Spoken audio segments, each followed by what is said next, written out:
Hello dear all, welcome to our channel Smart Indian Model School. Smart Indian Model School present Smart Indian EduFun classes. EduFun online classes includes course studies of playgroup to class 12, emotional and communication skills, happiness classes and DIY activities. Hello बच्चों, welcome back. In this series we are studying chapter number 2 of a snapshot, the address. बच्चों आपको पता है मैं कई जगह the address बोल देती हूँ, कई जगह दी बोल देती हूँ. What's the difference between the and the? Spelling दोनों की सेम ही होती है, यूज़ भी दोनों का सेम ही होता है, सिर्फ प्रोनाउंसिएशन अलग हो जाता है. जब हम कोई भी जब द के बाद वर्ड लिखा होता है और उसका जो पहला लेटर होता है वो वोवेल होता है, ए वोवेल है, तब हम इसको दी पढ़ते हैं. ठीक है. और जब ये वोवेल नहीं होता है, कोई कॉन्सोनेंट होता है, तब हम इसको द पढ़ते हैं. द और दी सेम है, सेम मीनिंग है, सेम यूज़ है, सब कुछ सेम है, बस प्रोनाउंसिएशन वोवेल्स की वजह से चेंज हो जाता है. तो इसलिए अगर आप दी भी पढ़ रहे हैं तो भी ठीक है और द भी पढ़ रहे हैं तो भी ठीक है. ठीक है. चलिए आगे बढ़ते हैं. अभी तक हमने क्या पढ़ा था इस पिछली वीडियोस में कि जो मिसेस डॉर्लिंग थी वो उनका सारा सामान ले गई थी और नरेटर उनसे जब मिलने जाती हैं तो वो पहचानने से इनकार कर देती हैं, और जब वो पहचान भी लेती हैं तब वो कहती हैं कि नहीं अभी हम बात नहीं कर सकते, बाद में बात करेंगे. और नरेटर वापस से अपने घर पर आ रही होती हैं, ट्रेन में स्टेशन जा रही होती हैं ट्रेन पकड़ने के लिए. तो वो रास्ते में अपनी पुरानी यादों को याद करती हैं कि किस तरीके से उनकी मदर ने मिसेस डॉर्लिंग के बारे में बताया था. उसके अलावा वो कहती हैं कि मैं इन सब जगहों पे पहले भी रह चुकी हूँ, पहले भी जगह मेरे लिए जानी पहचानी है क्योंकि मैं पहले यहीं रहा करती थी, लेकिन वॉर के बाद ही पहली बार है कि मैं यहाँ पर वापस आई हूँ. लेकिन फिर भी मैं इन सब जानी पहचानी चीज़ों को फील नहीं करना चाहती, इन सब चीज़ों को देखना नहीं चाहती, क्योंकि ये सब चीज़ें उन पुरानी यादों से जुड़ी हुई है, उस कीमती यादों से जुड़ी हुई है जो वॉर के समय पे थी. और उन सब चीज़ों को देख करके फील करके मैं अपने आप को इमोशनल फील नहीं करवाना चाहती हूँ. उसके बाद वो ट्रेन में जा कर के बैठ जाती हैं जहाँ पे उन्हें मिसेस डॉर्लिंग मिलती हैं. मिसेस डॉर्लिंग नरेटर को बिल्कुल सेम वैसी ही दिखती हैं जैसी उन्होंने उनको पहली बार देखा था. वो आगे बताती हैं कि एक दिन सुबह में जिस दिन मेरी मदर ने उनको मिसेस डॉर्लिंग के बारे में बताया था, उसके अगले दिन सुबह को जब मैं लेट उठी थी, सीढ़ियों से नीचे उतर रही थी, तभी मेरी मम्मी किसी को गेट पर सी ऑफ कर रही थी और तभी मैंने वहाँ पे एक वुमन देखी जिसकी बहुत चौड़ी बैक थी, पीठ थी. ठीक है. तो इतना हमने पीछे की वीडियोस में पढ़ा था. अब हम आगे पढ़ने जा रहे हैं. चलिए स्टार्ट करते हैं. You all can take out page number 12 of your books. There's my daughter, said my mother. She beckoned to me. Beckon means इशारा करना, मेरी तरफ इशारा किया. The woman nodded. उसने सिर हिलाया. Okay. And picked up the suitcase under the coat rack. She wore a brown coat and a shapeless hat. Coat rack जो एक रैक सी बनी होती है इसमें कोट टंग रहे होते हैं, that is coat rack. Brown coat आपको पता ही है. शेपलेस हेड, एक हैट जिसकी कोई फिक्स शेप नहीं कह सकते कि वो सर्कल में थी, सेमी सर्कल थी, ऐसी कुछ फिक्स शेप नहीं कह सकते, इसलिए वो शेपलेस हेड थी. तो नरेटर आगे कहती हैं कि वो जो वुमन थी वो जब जा रही थी तभी मेरी मदर ने मुझे देखा और मेरी तरफ देख करके चिल्लाई, देखो वो मेरी बेटी है. और इस तरीके से उन्होंने मेरी तरफ इशारा किया, मुझे इशारा करके वहाँ बुलाया. वुमन जो थी, जो लेडी थी, उन्होंने क्या वो अपना तो सामान ले जाने में इतना बिजी थी कि उन्होंने बस देखा और सिर हिला दिया. हाँ हाँ ठीक है, okay, she is your daughter, okay, ऐसा कह के बस ऐसा सिर हिला करके उन्होंने फटाफट से वो सूटकेस उठाया जो कोट रैक के नीचे रखा हुआ था और वो चलती बनी. उन्होंने क्या पहने हुए थे? उन्होंने, जब मैंने उनसे पहली बार मिली थी, उन्होंने एक ब्राउन कलर का कोट पहना हुआ था, एक शेपलेस हेड पहनी हुई थी और वो उस कोट के रैक के नीचे जो सूटकेस था उसको उठा करके चल दी. तो मैंने देखा कि वो इसको उठा करके ले जा रही है और इतना हैवी सूटकेस वो अपनी पीठ पर लाद करके ले जा रही है, कितना मुश्किल होगी उनको ले जाने में. तो मैंने अपनी मदर से पूछा, क्या ये बहुत दूर रहती हैं? Does she live far away? क्या ये बहुत दूर रहती हैं? ऐसा मैंने अपनी मदर से पूछा. तब मेरी मदर ने उनका एड्रेस बताया मुझे, इन मार्कोनी स्ट्रीट नंबर 46. तो पूरा एड्रेस हमने पढ़ा था पिछले वीडियो में, उसमें क्या लिखा था? Darling number 46. अभी यहाँ पे पूरा एड्रेस क्या है? इन मार्कोनी स्ट्रीट नंबर 46. डॉर्लिंग इन नंबर 46 कहाँ पर था? ये एड्रेस कहाँ पर, लोकेलिटी क्या थी? Markovnikov street. तो उनकी मदर कहती हैं इन मार्कोनी स्ट्रीट नंबर 46, याद रखना ये एड्रेस को, इसी एड्रेस पे तुम्हें एक दिन जा करके सामान लेना होगा। ऐसा कहकर उनकी मम्मी कहती है कि याद रखना इस एड्रेस को। तो नरेटर कहती है आई हैड रिमेंबर्ड इट, मैंने उस एड्रेस को याद कर लिया हमेशा के लिए। But I had waited a long time to go there, लेकिन वॉर के बाद जब वॉर ख़त्म होने पे आ गया था और वॉर ख़त्म हो गया था, मैंने बहुत वेट किया उस एड्रेस पे जाने के लिए। क्यों? क्योंकि वो ये सोच रही थी, मान रही थी, हो सकता है कि मिसेस डॉर्लिंग खुद से ही आ जाएं और कहें कि अब तो वॉर ख़त्म हो गई है, आप अपना सामान ले जाइए। लेकिन नरेटर कहती हैं कि नहीं, ऐसा नहीं हुआ, मैंने बहुत टाइम वेट किया कि मिसेस डॉर्लिंग खुद आ जाएं और मुझे वहाँ जाना ना पड़े, ऐसा नहीं हुआ।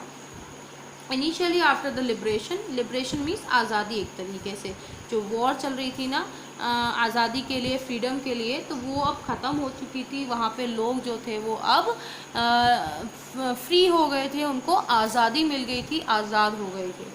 I was absolutely not interested in all that stored stuff and naturally I was rather afraid of it. तो वो कहती है कि जब ये वॉर ख़त्म हो गई और हम सब लोग आज़ाद हो गए, सब आज़ाद हो गए, जैसे हम लोगों ने इंडिपेंडेंस डे मनाते हैं, that is the same liberation day. तो वो कहती हैं कि मैं उस समय पे नहीं चाहती थी, मेरा कोई इंटरेस्ट नहीं था कि मैं इन सब पुरानी चीज़ों को जा कर के मिसेस डॉर्लिंग से लूँ। एंड नेचुरली आई वॉज, और अगर सच कहूँ तो मुझे बहुत ज़्यादा डर लगता था उन चीज़ों के बारे में सोचकर। क्यों? ये हम आगे पढ़ेंगे। Afraid of being confronted with things that belong to a connection that no longer existed. क्या डर था उनको? We confronted means face to face, यानी आमने सामने किसी भी चीज़ को, किसी भी इंसान को देखना, दैट इज़ कन्फ्रंटेड। तो कहती हैं कि मुझे सच कहूँ तो मैं उनमें पहले तो इंटरेस्टेड ही नहीं थी कि मैं उस सब पुराने सामान को जाकर लेकर आऊँ, इसीलिए शायद मैंने इतना ज़्यादा वेट भी किया कि मिसेस डॉर्लिंग शायद कभी खुद ही आ जाएं देने।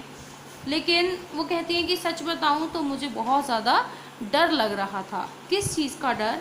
डर था कि मैं उन सब चीज़ों को अपने सामने देखूंगी जिनसे मेरा कोई कनेक्शन है, जिनसे मेरा एक बॉन्ड है, जिनसे मेरा एक बिलोंगिंगनेस है, एक जुड़ाव है, जो उन लोगों की मुझे याद दिलाएगा, उन रिश्तों की मुझे याद दिलाएगा जो अब आज नहीं है। नो लॉन्गर एग्जिस्टेड मीन्स जो आज नहीं है, यानी कि शायद वो उनके जो मम्मी हैं वो शायद नहीं हैं इस समय, या उनके जो रिलेटिव वॉर में थे उस टाइम पे वो हो सकता है कि वो उनके साथ नहीं है। क्योंकि जब मिसेस डॉर्लिंग ने भी नरेटर को स्टार्टिंग में पूछा था कि अच्छा आप लोग वापस आ गए हैं, तो उसने कहा था नहीं आप लोग नहीं, सिर्फ मैं वापस आई हूँ।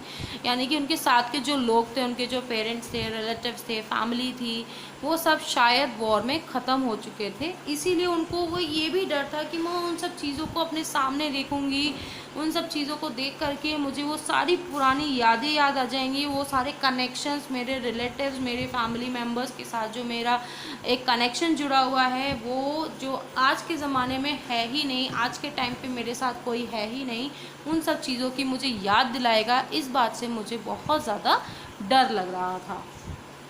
विच वर हिडन अवे इन कबर्ड्स, वो चीज़ें जिनसे मेरा कनेक्शन जुड़ा हुआ था इस समय जो कबर्ड्स में, बॉक्सेस में छुपे हुए हैं, बंद हैं, और जब मैं उनको लेने जाऊंगी तो वो सब चीज़ें मेरे सामने आ जाएंगी और हर चीज़ जो से मैं जुड़ी हुई थी, जो मेरी फैमिली से रिलेटेड थी, जिससे मेरी मदर का जुड़ाव था, या कोई भी चीज़ थी, उन सब चीज़ों को देख करके मुझे बहुत ज़्यादा अपने पुराने रिश्तों की याद आएगी, पुराने लोगों की याद आएगी और मुझे बहुत ज़्यादा बुरा फील होगा। इसलिए मुझे इस सब चीज़ का डर लग रहा है कि मैं शायद उस चीज़ को फेस कर पाऊँगी या नहीं कर पाऊँगी, जो कि इस समय कबर्ड्स में, बॉक्सेस में बंद हैं, और शायद वो बेकार में ही मेरा इंतज़ार कर रहे हैं और ये सोच रहे हैं कि शायद मैं उनको ले जा करके वापस से उनको उसी जगह पर सजाऊंगी जहाँ पर वो पहले सजे हुए थे, यानी अपने घर में सजाऊंगी जहाँ पर मेरी मदर ने उनको सजा रखा था। शायद वो बेकार में ही मेरा वेट कर रहे हैं कि मैं आऊँ और उनको ले जाऊँ और उनको वापस से उसी जगह पे सजाऊँ जहाँ मेरी मदर ने उनको सजाया हुआ था। Which had endured all those years because they were things, और वो कहती हैं कि ये चीज़ें इंतज़ार कर रही हैं बेकार में, इन चीज़ों ने वो सारा समय, वो सारे साल बिता दिए हैं, सारे साल सफ़र किए हैं और आज भी वो मौजूद हैं। क्यों? क्योंकि वो चीज़ें हैं, ना कि कोई ह्यूमन बींग्स। अब कोई ह्यूमन बींग होता तो शायद ही इस समय तक कोई इतना ज़्यादा साल जी पाता, या इतना ज़्यादा सारे साल को इतने सारे सालों का इंतज़ार सहन कर पाता। शायद कोई ह्यूमन बीइंग ऐसा कर पाता, लेकिन ये क्योंकि ये थिंग्स हैं, ये चीज़ें हैं, इसलिए इन्होंने ये सब सालों को सफ़र किया है, ये सब सालों को इन ईयर्स को इन्होंने सहन किया है। क्यों? क्योंकि ये चीज़ें हैं, और शायद ये मेरा बेकार में इंतज़ार कर रही हैं कि मैं आऊँ, इनको ले जाऊँ और वापस से इनको इनकी ही जगह पर सजाऊँ। But gradually everything became more normal again. लेकिन वो कहती हैं लेकिन फिर अचानक से धीरे धीरे सब कुछ बिल्कुल ठीक होने लगा। यानी कि वॉर के बाद, लिबरेशन के बाद, आज़ादी के बाद सब चीज़ें धीरे धीरे सेटल होने लगी, सब चीज़ें धीरे धीरे ठीक होने लगी। Bread was getting light to be a lighter color. There was a bed you could sleep in unthreatened, a room with a view you were more used to glancing at each day. And one day I noticed I was curious about all the possessions that must still be at that address. I wanted to see them, touch and remember.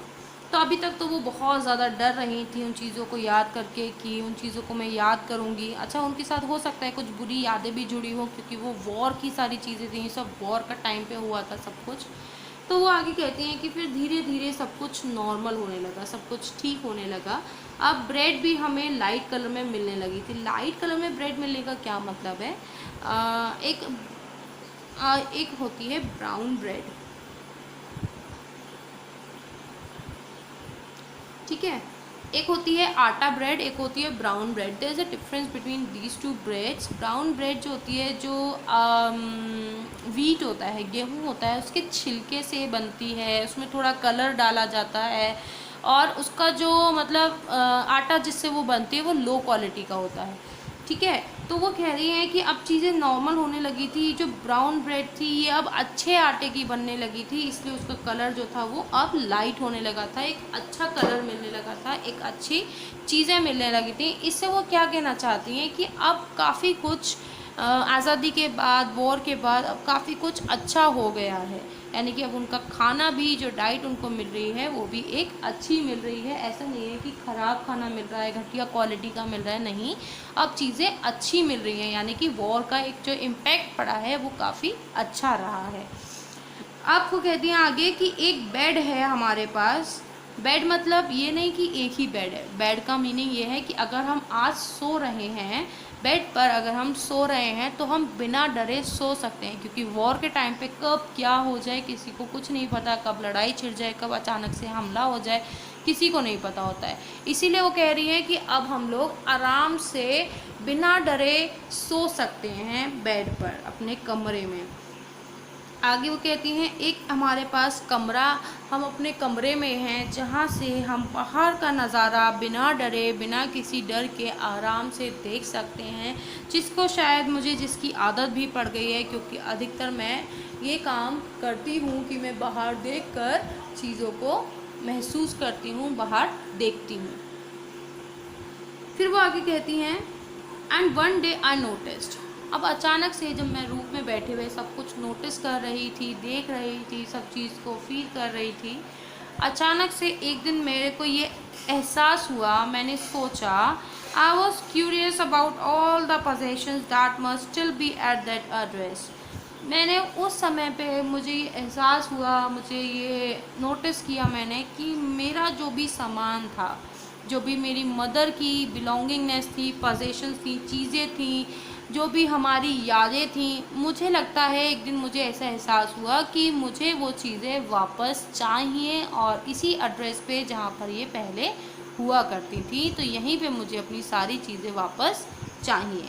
I wanted to see them. एक दिन वो इतनी ज़्यादा emotional हो गई थी अपने room में देखते देखते, अपने रूम की सारी चीज़ों को देखते हुए, कि इतनी ज़्यादा इमोशनल हो गई कि वो कहती हैं कि मुझे उन चीज़ों को देखना था, उनको छूना था, उनको फील करना था, उनसे जुड़ी सारी यादों को याद करना था। और इसीलिए शायद जो नरेटर हैं वो मिसेस डॉर्लिंग के यहाँ वापस से सामान लेने के लिए, वापस से नहीं मतलब अपना सामान वापस लेने के लिए जाती हैं। ठीक है, तो अब हमने यहाँ तक पढ़ा है, अब इसके आगे का एक्सप्लेनेशन हम नेक्स्ट वीडियो में करेंगे.